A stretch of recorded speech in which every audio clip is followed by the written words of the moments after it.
심리학적으로 현대인들이 가장 듣기 싫어하는 두 가지 테마가 있다고 그러는데요. 죽음과 죄라고 하는 테마입니다.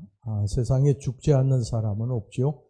그럼에도 불구하고 노인이나 젊은이나 자신의 죽음에 대해서 진지하게 논의하는 것에 대해서 그렇게 반가워하지 않습니다. 제가 유튜브에 보니까요, 어떤 스님이 기독교인에게 이상한 것이 하나가 있는데, 기독교인들이 천국이 그렇게 좋다고 그러는데 왜 일찍 안 가려고 그러는지 모르겠다. 그래서 웃은 적이 있습니다. 연로하신 노인들이 가끔 하시는 말씀이 있죠. 아유, 이제 살 만큼 살았는데 빨리 죽어야지. 너무 오래 살았어. 우리가 그 말을 진심으로 믿고요. 그러시군요. 기도해 드리겠습니다. 그러면 아마 여러분들 틀림없이 뺨에 아마 불이 날 것입니다. 이렇게 우리 현대인들은 죽음에 대한 이야기들을 그렇게 별로 좋아하지 않아요. 재단에서 죽음에 대한 이야기하는 것도 그렇게 좋아하지 않습니다. 또 한 가지 테마가 뭐냐면 죄에 대한 것입니다. 우리가 다 죄 짓는 거 알고요. 너도 나도 다 죄인이라는 것도 알고 우리가 부족한 사람이라는 것도 알매도 불구하고 죄에 대한 이야기하는 것을 굉장히 싫어합니다. 이렇게 죽음과 죄, 이 두 가지 테마는 현대인들이 가장 싫어하는 주제인데, 그런데 어떡하겠습니까? 이것이 우리 인간의 어떻게 보면 가장 근본적인 문제예요. 이 인간의 가장 근본적인 문제를 해결하지 않고 우리들의 마음속에 진정한 평화와 기쁨은 누릴 수 없습니다. 위장된 평화, 위장된 기쁨이 있어요. 겉으로는 우리가 아무 일 없는 것처럼 평안하고 또 행복한 사람처럼 보이지만 그 속에 슬픔의 눈물이 우리 속에 있어요. 여러분, 우리 인생이 그러고서는 결코 행복할 수가 없는 것이죠. 우리들이 아무리 겉으로는 허허거리고 웃어도 내 속에 이 죄의 문제, 죽음의 문제를 해결하지 않으면 결코 평안은 누릴 수 없습니다. 이거 성경이 우리들에게 가르쳐주는 진리인 것입니다. 오늘 이 죽음과 죄의 문제 중에서 시간상 이제 죄의 문제만 좀 다루려고 그럽니다. 죄의 문제는 에덴 동산으로 거슬러 올라가야지 문제의 원인과 해결을 볼 수가 있습니다. 성경에 기록된 에덴 동산의 주제는 에덴 동산이 낙원이다, 파라다이스다. 이것을 가르쳐주기 위한 데 초점이 있는 것이 아닙니다. 인간의 타락, 인간의 죄가 주제입니다. 에덴 동산을 여기에 말씀한 것은 바로 그 에덴 동산에 살던 인간이 하나님 앞에 범죄함으로 말미암아 죄인이 되고 타락했다고 하는 것을 말씀해 주기 위해서 거기 그 에덴 동산을 기록해 놓은 것입니다. 왜 인간이 이렇게 되었는가? 왜 세상이 이렇게 되었는가? 왜 세상이 이렇게 타락되고 이 지경이 되었는가? 여러분, 세상은요 1000년 전이나 500년 전이나 100년 전이나 10년 전이나 지금이나 별반 차이가 없어요. 똑같습니다. 죄인된 인간들의 모습, 성경에 기록된 죄인된 인간들의 모습, 우리가 3일 예배 때, 수요 예배 때 레위기서를 같이 공부하는데 레위기서에 나타나 있는 인간의 이 엄청난 죄악들이요, 상상할 수도 없는 이 죄악들이 수천 년 전에도 있었고요. 또 100년 전에도 있었고 지금도 계속되고 있어요. 조금도 나아지지 않았습니다. 도대체 세상이 왜 이러냐? 그것은 죄인된 인간이 그 세상에 살기 때문에 그런 것입니다. 여러분, 세상이 따로 있는 게 아니죠. 인간들이 사는 곳이 세상입니다. 그러니까 이 죄인된 인간들이 죄의 문제를 해결하지 못하고 사는 세상은 계속해서 아마 이러한 타락과 더러움의 이 연속이 될 것입니다. 날마다 끔찍한 죄악들이 매스컴을 도배하고 있죠. 살인, 강도, 간음, 사기, 부정, 부패, 죄인된 인간들이 사는 세상은요, 아무리 문명이 발달하고 사는 것이 좋아졌다고 해도 결코 한치도 좋아지지 않았습니다. 앞으로도 그럴 것입니다. 죄인된 인간들이 사는 세상은 절대 문명이 발달했다고 그래서 또 배운 것이 많다고 그래서 좋아지지 않습니다. 똑같을 것입니다. 원래 인간은요, 죄인으로 창조되지 않았어요. 하나님께서 당신의 형상대로 창조하신 인간이었기 때문에 죄가 없었습니다. 그리고 그 인간들이 사는 에덴 동산, 거기도 평화와 기쁨만이 있었던 것입니다. 그런데 어느 날부터 이 평화의 동산, 에덴 동산의 아름다움과 평화가 깨졌어요. 인간이 죄를 짓고 나서부터 그렇게 된 것입니다. 창세기 3장에는 인간이 왜 이렇게 되었는가에 대해서, 왜 세상이 이렇게 되었는가에 대해서, 죄에 대해서 말씀을 해주고 있고요. 그리고 인간이 죄를 짓고 에덴 동산 쫓겨나는 그러한 내용들이 이 창세기 3장에 기록되어 있습니다. 그리고 창세기 4장으로 넘어가면 곧바로 제일 먼저 무슨 사건이 기록되는 줄 아십니까? 형 가인이 동생 아벨을 죽이는 살인 사건이 여기 기록이 됩니다. 이것은 무엇을 의미합니까? 이 세상이 이렇게 된 것은 죄인된 인간 때문에, 인간이 죄를 짓고 범죄함으로 말미암아 세상이 이렇게 됐다고 하는 것을 단적으로 말씀해 주고 있는 것입니다. 오늘 이 본문에 이제 가인과 아벨의 사건을, 우리 죄에 대한 이 사건을 좀 더 살펴보면서 이제 은혜 나누도록 하겠습니다. 가인과 아벨이 어느 날 자신의 이 소산물로 하나님 앞에 제물을 드렸습니다. 가인은 땅의 소산으로 드렸고요. 아벨은 양의 첫 새끼와 그 기름으로 드렸습니다. 오늘 여기 본문에 3절, 4절 말씀 봅시다. 세월이 지난 후에 가인은 땅의 소산으로 제물을 삼아 여호와께 드렸고 아벨은 자기도 양의 첫 새끼와 그 기름으로 드렸더니, 그런데 하나님께서 가인의 제물은 받지 않으셨어요. 아벨의 제사만 받으셨어요. 제물만 받으셨습니다. 도대체 왜 그러셨을까? 왜 하나님께서 가인의 제물은 받지 않으시고 아벨의 제물만 받으셨을까? 이렇게 말하는 사람들이 있어요. 그 이유에 대해서 이렇게 말하는 사람들이 있어요. 가인은 피해 제사를 드리지 않았기 때문이다. 아벨은 양으로 피해 제사를 드렸고 가인은 곡식으로 피해 제물을 드리지 않았기 때문이다. 이렇게 주장하는 사람들도 있습니다. 근데 이건 잘못된 해석입니다. 왜 잘못된 해석이냐? 자, 보세요. 여러분, 가인은 뭐 하는 사람이었습니까? 곡식. 그러니까 농사 짓는 사람이었어요. 농사 짓는 사람. 아벨은 뭐 하는 사람이었습니까? 아벨은 양을 치는 그러한 목동이었어요. 양을 치는 그러한 사람이었습니다. 그렇기 때문에 자기의 수확물로 하나님 앞에 제물을 드린 거예요.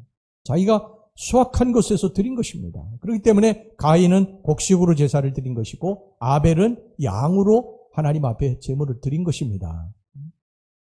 잘못됐다고 할 수 없는 것이죠. 그리고 이때만 해도 하나님께서 피의 제사를 드리라고, 제물을 드리라고 말씀하신 적이 없습니다. 그렇기 때문에 이 해석은 잘못된 해석입니다. 그렇다면 왜 하나님께서 가인의 제물은 받지 않으셨을까? 왜 아벨의 제사만 받으셨을까?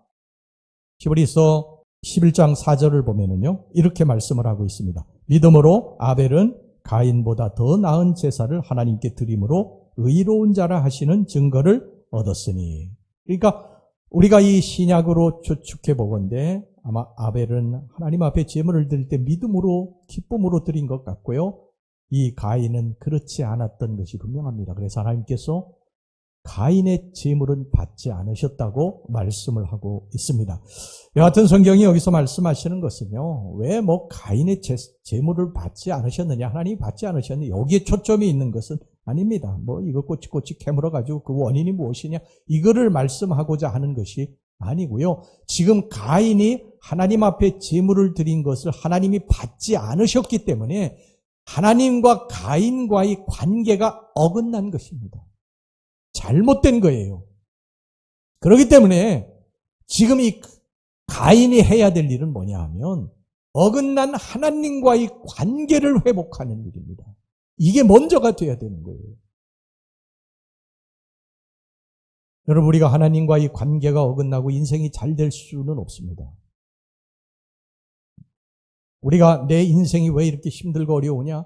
그럴 때에 제일 먼저 우리들이 살펴봐야 될 것은 하나님과의 관계입니다. 하나님과의 관계가 지금 내가 바르게 되어 있느냐? 물론 욥처럼 어떤 다른 이유가 있어서 하나님과의 관계가 어긋난 것처럼 보이기도 하지만, 그러나 우리가 진짜 잘못해서 하나님과의 관계가 어긋날 수도 있거든요. 우리가 그것을 살펴봐야 됩니다. 내가 왜 지금 이렇게 어려움을 겪고 있느냐? 도대체 하나님과의 나와의 관계가 혹시 뭐 잘못된 것은 아니냐? 이것을 우리가 깊이 생각을 해봐야 되는데, 가인은 지금 하나님이 제물을 받지 않으셨으면 왜 하나님이 제물을 받지 않으셨을까? 왜 내 제물을 받지 않으시고 내 동생 아벨의 제물만 받으셨을까? 이것에 대해서 곰곰이 생각해 봐야 되는데요. 이것에 대해서는 생각하지 아니하고 지금 하나님이 자신의 제물을 받지 않은 것에 대해서 굉장히 분노하고 있습니다.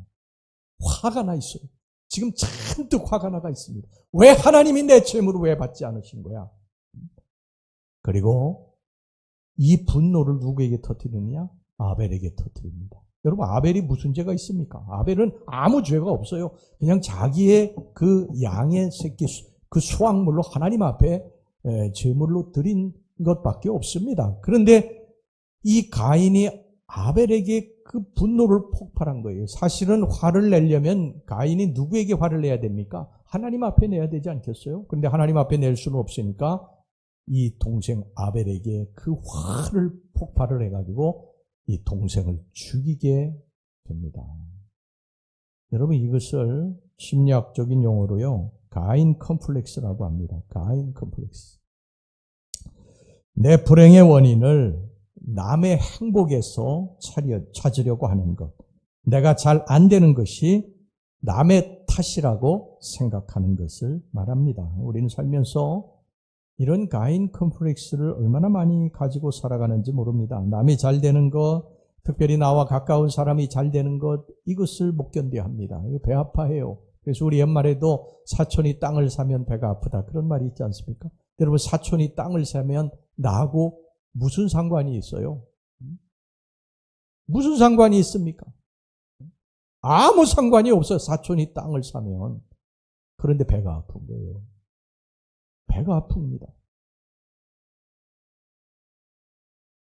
여러분, 내 기도가 응답 안 된 것이 불평이 아니라요, 다른 사람의 기도가 응답돼서 잘 되는 것이 배가 아픕니다. 내 사업이 잘 안 되는 것이 배가 아픈 것이 아니라 다른 사람이 사업이 잘 돼가지고 막 승승장구하는 것이 배가 아픕니다. 여러분, 이게 바로 가인 컴플렉스라고 그럽니다. 죄인된 인간의 전형적인 모습이죠. 우리는 이 문제를 해결해야 됩니다. 마음을 잘 추스리고 다스려야 될 줄로 믿습니다. 그렇지 않으면 우리는 성숙할 수 없어요. 우리 주님의 성품을 닮아갈 수 없습니다. 그리고 더 큰 문제를 일으킬 수 있어요. 이 시기심과 질투심이 더 큰 문제를 우리들에게 야기시키게 됩니다.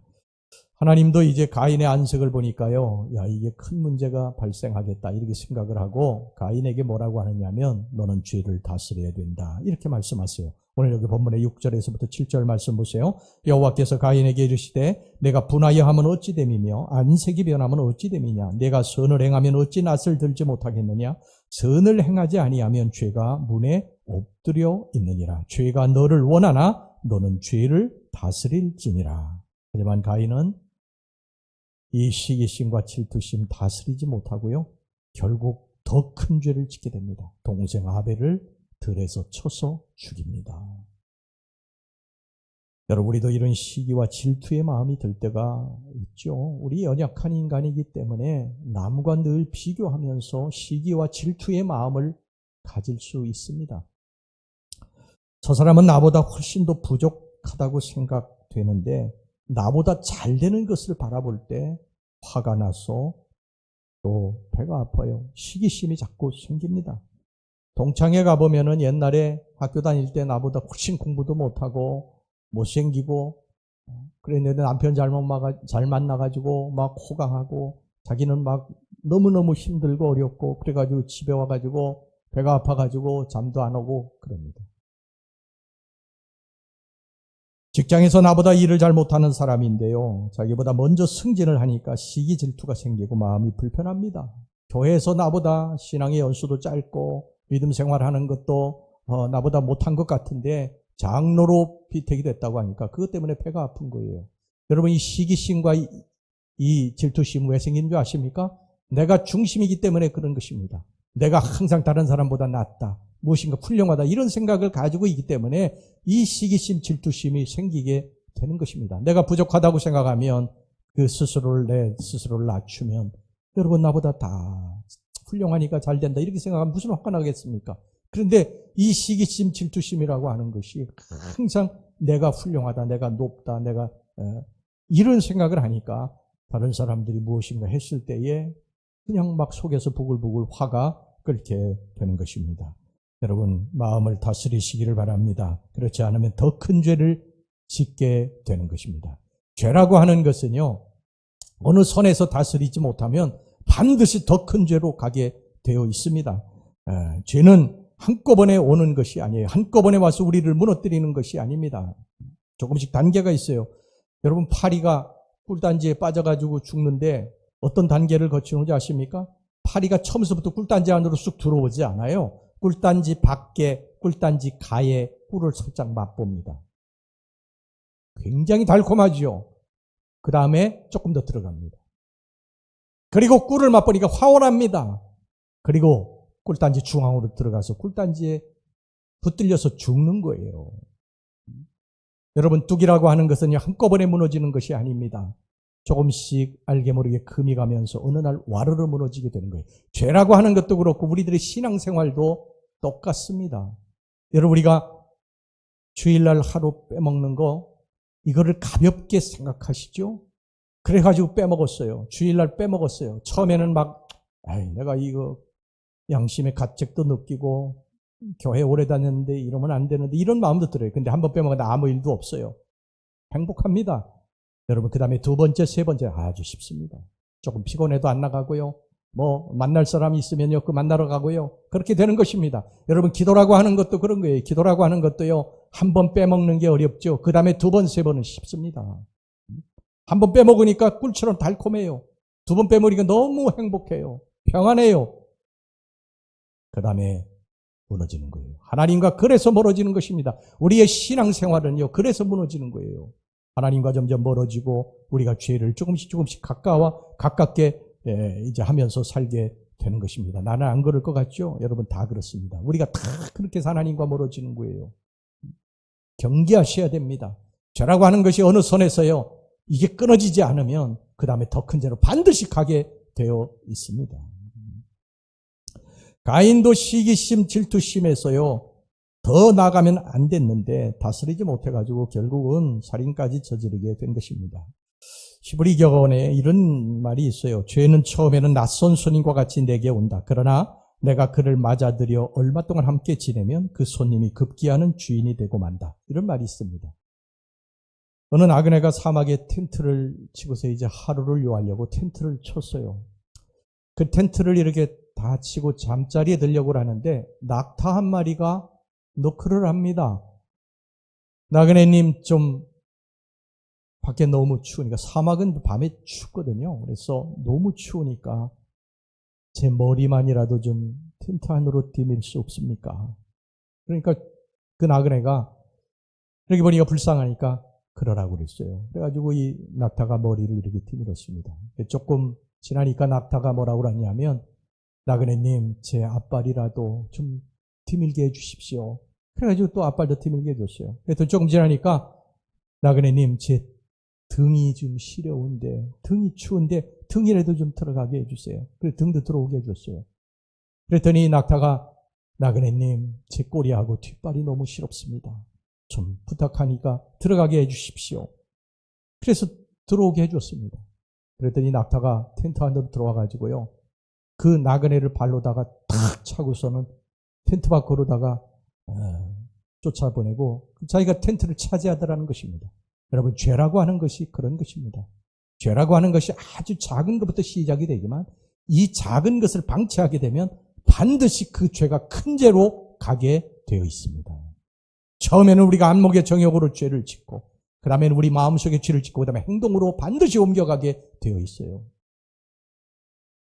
죄는 인간이 짓지만요, 회개하지 못하는 것은 사탄입니다. 사탄의 역사예요.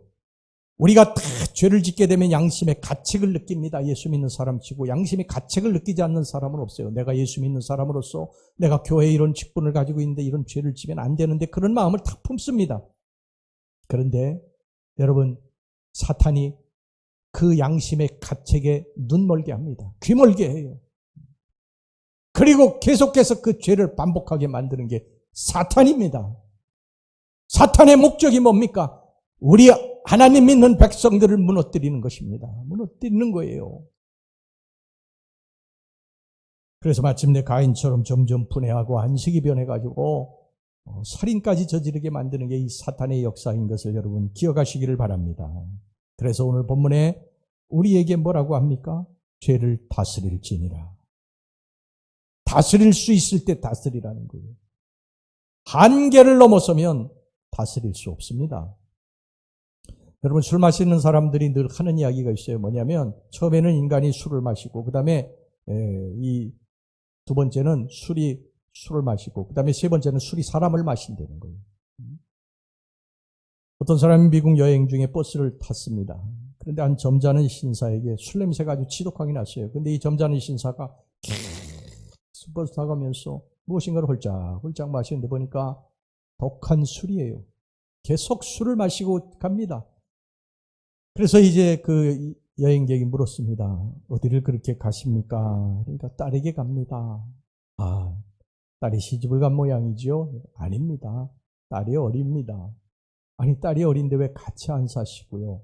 그랬더니 제가 알코올 중독자라 제 아내에게 이혼당했습니다. 그리고 아내가 딸을 한 달에 한 번은 봐도 좋다. 그래서 오늘 보러 가는 날입니다. 여러분 이 비참한 인간을 보시기 바랍니다.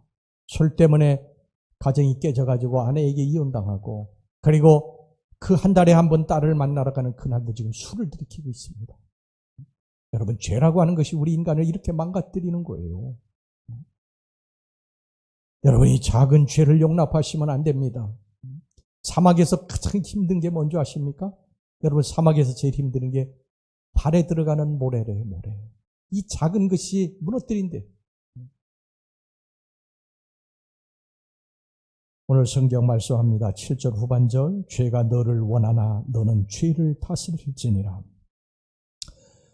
하나님이 가인에게 아벨이 어디 있느냐고 물으셨어요. 자, 9절 전반절 보세요. 여호와께서 가인에게 이르시되 내 아우 아벨이 어디 있느냐. 이거 하나님께서 이 아벨의 행방을 몰라서 물으신 것이 아닙니다. 다 알고 계셨어요. 하나님이 이런 질문 많이 하시거든요. 아담이 죄를 짓고 동산나무 그늘에 가 숨었을 때 아담아 네가 어디 있느냐. 지금 우리들이 죄를 짓고 하나님의 낯을 피해서 숨어 다닐 때 하나님이 우리들에게 말씀하시는 것이 뭐냐. 아무개야 지금 네가 어디 있느냐. 지금 너의 지금 정체, 너의 가치관 이걸 버리고 너 지금 숨어 있지 않느냐는 우리들에게 향하신 하나님의 책망이십니다. 음성이세요. 돌아오라는 것입니다. 하나님이 오늘 내 아우 아벨이 어디 있느냐고 물으신 것은요. 아벨이 어디 있느냐를 몰라서가 아니라 가인에게 회개할 기회를 주신 것입니다. 돌아오라고 그런 거예요. 그런데 여러분 가인은 여기 뭐라고 대답을 합니까? 9절 후반절 말씀 보세요. 내가 알지 못한 아이다. 내가 내 아우를 지키는 자니까 이미 하나님은 다 알고 물으신 건데 가인이 이렇게 대답을 합니다. 아마도 가인이 이제 아벨을 죽였을 때 들에는 아무도 없었던 것이 분명합니다. 그러니까 이제 완전 범죄라고 생각을 한 것이죠. 그런데 완전 범죄가 아니었어요. 여기 10절 말씀을 자세히 보시기 바랍니다. 10절 말씀입니다. 이르시되 하나님 말씀하신 거예요. 이르시되 내가 무엇을 하였느냐. 내가 무엇을 하였느냐. 하나님 다 알고 계신 거예요.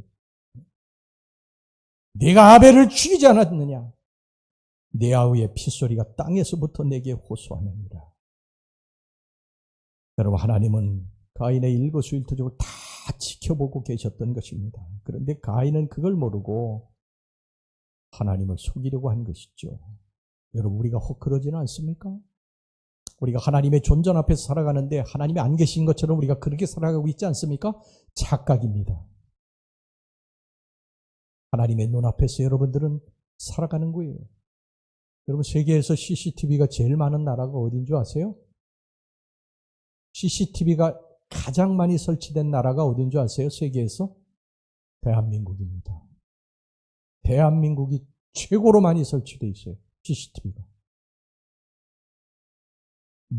범죄하면 웬만한 범죄 다 잡힙니다. 지금 차 긁고 그냥 갔다? 옛날에는 그게 용납이 됐을지 모르겠어요. 지금은 안 됩니다. 구속됩니다. 큰일 납니다. CCTV가 다 곳곳에 설치 다 보고 있습니다.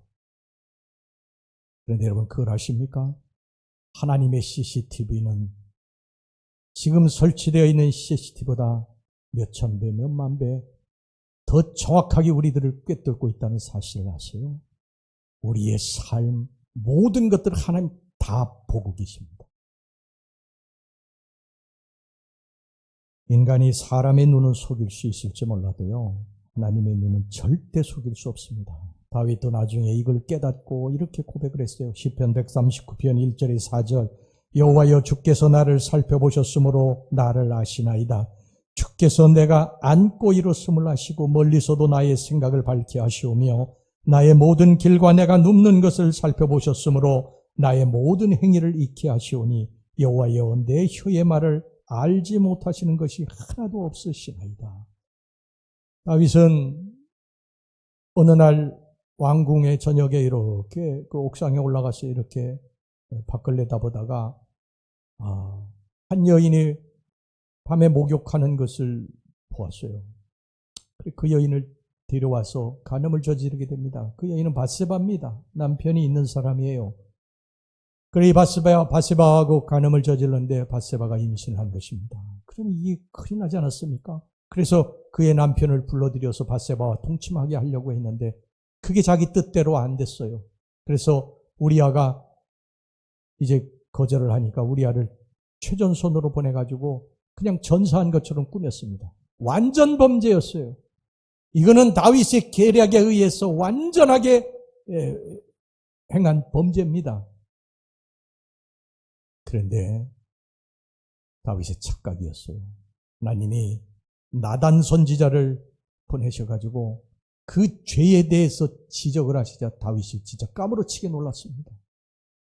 그리고 하나님 앞에 덜썩 주저앉아서 통곡하며 지은 시가 시편 51편인데 시편 51편에 보면요 4절 말씀에 이런 말씀이 있습니다. 내가 주께만 범죄하여 주의 목전에 악을 행하여 싸우니 주의 목전에서 악을 행한 걸 자기가 뒤늦게 깨달은 거예요. 목전이 뭡니까? 눈목자에다가 앞전자에 하나님의 눈앞에서 자기가 아무도 모르게 완전 범죄라고 저질렀던 그 죄가 하나님의 눈앞에서 저질른 죄였다는 거예요. 그걸 깨달은 것입니다. 나의 앉고 일어섬을 하시며 나의 생각도 하시고 나의 말도 다 하시나이다. 하나님이 그러신 분이세요. 하나님이 그러신 분이십니다. 우리의 모든 것들을 다 아시는 분. 왜 우리는 그런 착각을 하고 살아가느냐? 하나님이 안 계시다는 착각을 하고 살아가느냐? 하나님이 눈에 안 보이시니까. 그러나 하나님이 우리의 모든 것을 다 살피시고 계십니다.